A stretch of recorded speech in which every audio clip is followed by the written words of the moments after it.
Baldur's Gate Tactica. We've been exploring some of the different character classes.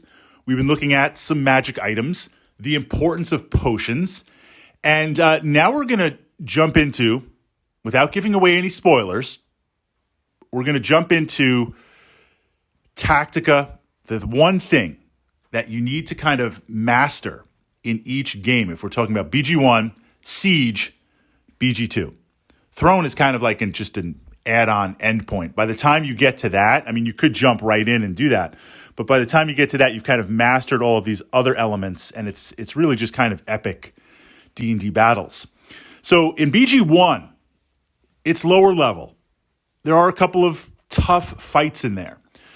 In terms of monsters from the monster manual, there's a couple of jacked up things customized, but your primary thing is going to be party battles. There's various people trying to hunt you down. You're trying to take out various organizations. Clearly something is going on in the Sword Coast. So the number one skill to master, because the characters themselves don't really get to high levels in terms of advanced Dungeons and Dragons.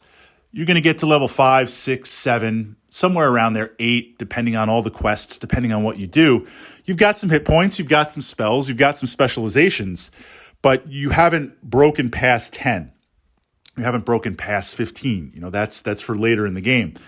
The primary thing for BG1 is the ability to master and control your party, all of the clickies. Now, you could absolutely go solo, right? A solo run is perfectly viable, or there's points where you might pick up some party members for the side quests, for the fun, for the dialogue, drop them off.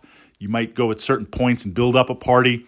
But if we're talking about canon BG1, it assumes that you have some sort of party combination. You're not going at it alone. And since this is a real-time pause game, meaning combat starts, the AI, the computer, let's say you're fighting a group of hobgoblins. Let's say there's, because I'm being mindful of spoilers, let's say there's 4 hobgoblins with bows on the side. There's 4 advancing, and there's another 2 that'll appear as you move forward, second wave. They activate. They know what they're going to do. Now, you can pause. That's the whole point of the pause, the world pause.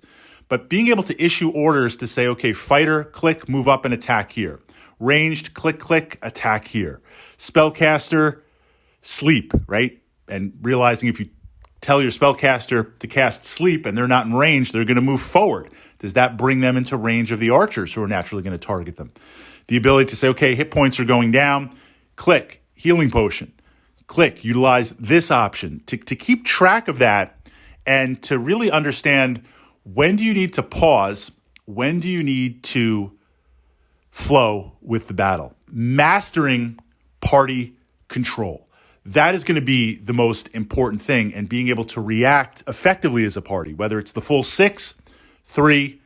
Obviously, if you're going solo, then it's not really that much of a problem. You mostly pause just to shift some things around and utilize different gear that you can't carry in all your slots. But that is the first and primary tactica of BG1. Now let's jump into Siege.